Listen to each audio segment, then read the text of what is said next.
योगश्चित्तवृत्ति निरोधः तदा द्रष्टुस्वरूपेव स्थानम् तदा द्रष्टुस्वरूपेव स्थानम्। ये जो 3 सूत्र है यह योग को बताते हैं। योग का आरंभ करते हैं और कैसे करते हैं? अनुशासन से। यानी हमें खुद लगना चाहिए कि मुझे योग करना है। सभी को लगता है ना? हाँ, क्योंकि योग हमारे लिए मजबूत बनाता है, शरीर मजबूत बनाता है, फ्लेक्सिबल भी बनाता है, मन को भी मजबूती देता है और एकाग्रता भी करने के लिए बहुत ही बढ़िया है योग। वैसे मन को सतत विकसनशील रखता है, यानी कि ऊंचाई तक ले जाता है और उसको संवेदनशील भी रखता है। वैसे योग अपने आप से जुड़ने के लिए वो बहुत बढ़िया है और ये अनुशासन होना चाहिए। इसका मतलब सेल्फ डिसिप्लिन से होना चाहिए। ये महर्षि पतंजलि बताते हैं। ये सृष्टि में शासन चल रहा है। किसका शासन चल रहा है? जो भी सृष्टि को बनाने वाला है उसका शासन, उसका गवर्नमेंट चल रहा है। यानी पेड़ अपना अपना काम करता है क्या नहीं करता? सूर्य अपना अपना काम करता है क्या नहीं करता? जमीन अपना अपना काम करती है क्या नहीं करती? पानी देखो, वायु देखो, पशु पंछी, सृष्टि में कोई भी देखो, छोटा कीटक भी देखो, वह अपना अपना काम करता है। वह स्वयं शिस्त से चलता है, उसको कोई बताता नहीं। लेकिन मनुष्य को विशेष बुद्धि दी है और भगवान की ये हम पर कृपा है। भगवान की ये हमें देनगी है, गिफ्ट है कि हमें विशेष बुद्धि दी है। हमें किसने बनाया, क्यों बनाया और मैं कौन हूं, किस लिए हूं और अंतिमता कहां जाना है, ये विचार करने वाली बुद्धि केवल मनुष्य के पास है, प्राणियों के पास नहीं है। प्राणी ऐसा नहीं सोचता कि मुझे किसने बनाया। जिसने बनाया उसने बनाया, मुझे खाना चाहिए, पीना चाहिए।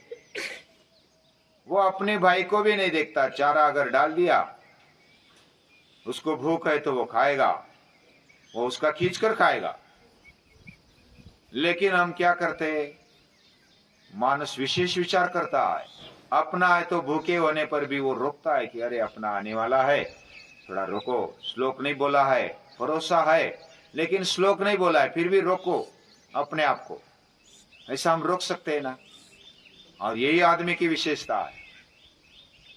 वह दूसरों के बारे में, खुद के बारे में, इस सृष्टिकर्ता के बारे में वो सोचता है। यही उसकी विशेषता है। और केवल सोचता नहीं, वो बनता भी है। नर करनी करे तो नर का नारायण बन जाए, ये ताकत उसमें है और वो अपने आप में है। और यही गीता कहती, यही योग दर्शन कहता है। और इसलिए अनुशासन हमें स्वीकारना चाहिए। ऐसे महर्षि पतंजलि कहते हैं, अगर अनुशासन नहीं स्वीकारा, स्वयं शासन नहीं स्वीकारा, तो हम और पशुओं में कोई अंतर नहीं है। पशु जैसा करते, खाओ पियो, वैसा ही हमारा जीवन हो जाता है। पशुओं में और हम में अंतर है और यही अंतर है। इसलिए योग का अनुशासन होना चाहिए जीवन में, ऐसे महर्षि पतंजलि कहते हैं। और योग क्या है? हमारा जीवन क्या है? हम खाते हैं, पीते हैं, हमारा शरीर बनता है। ये अन्न से बनता है, ये पंचमहाभूतों से बनता है।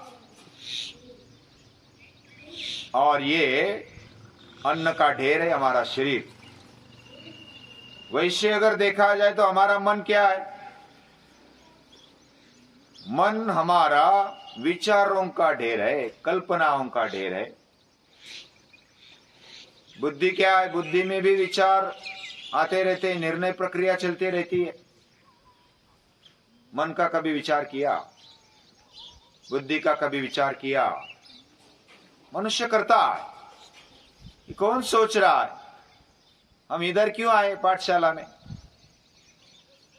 हाँ, हम कौन कहाँ का, कोई गुजरात का, कोई मध्य प्रदेश का, कोई राजस्थान का, कोई तेलंगाना का, कोई महाराष्ट्र का, कोई नीदरलैंड का, कोई ऐसे अलग अलग जगह पर से आए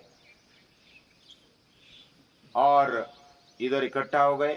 क्यों इकट्ठा हो गए? कुछ विशेष विचार करने वाले हैं हम और इसलिए इकट्ठा हो गए। और योग ये हमारे जीवन को बहुत ही ऊंचा बनाता है, शरीर को मजबूत बनाता ही है, लेकिन हमारे इंद्रियों को मजबूत बनाकर मन बुद्धि को, अहंकार को, चित्त को ऊंचाई तक ले जाता है। ये योग की विशेषता है। इसलिए महापुरुष कहते हैं योग अपने जीवन में होना ही चाहिए। योग नहीं बना, योग नहीं किया तो जीवन में कुछ शिक्षा नहीं हुआ। ये योग की विशेषता है। हम आसन करते, प्राणायाम करते, दंड निकालते, बैठक निकालते, सूर्य नमस्कार करते, योगिक जोगिंग करते हैं, कुछ यम नियमों का पालन करते हैं, कुछ ध्यान धारणा भी करते हैं। ये सब योग से हम परिपूर्ण बनते हैं। और ऑलराउंडर कौन नहीं बनना चाहता? अव्वल नंबर पे कौन नहीं जाना चाहता? सभी जाना चाहते हैं ना। हमारे में टैलेंट तो है, लेकिन वो साइलेंट है। साइलेंट टैलेंट को जगाना, यही तो योग का काम है। योग जो हर रोज करता है वह अपने जीवन में चित्त की जो बुराइयां है, कचरा है, मल है, उसको निकाल देता है। तदा दृष्टु स्वरूपे वस्थानम, कचरा निकाल देने के बाद हम खुद को पहचान पाते हैं। हम अपने आप को पहचान पाते हैं, मैं क्या हूं। कोई बोलेगा कि आप अन्ना है।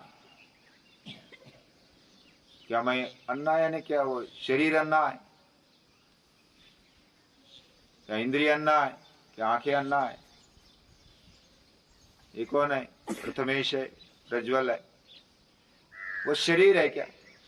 शरीर तो समझो कि हमारा हाथ नहीं रहा तो क्या हम व्यक्ति नहीं रहे? तो क्या हम नहीं रहे? हम नींद में सब भूल जाते तभी हम होते। हमारा शरीर निकल जाने पर भी हम होते।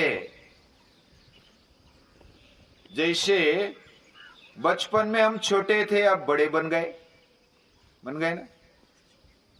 बड़े बनने के बाद युवा बन जाते हैं, फिर वयस्क बन जाते, बुजुर्ग बन जाते, फिर जैसा जन्म हुआ ऐसा मृत्यु भी है। लेकिन क्या हम मरते? वो शरीर मरता है। ये योग कहता है, ये गीता कहती है। और ये विशेष विचार करने वाला योग है। और यही मनुष्य की विशेषता है। मैं कौन हूं?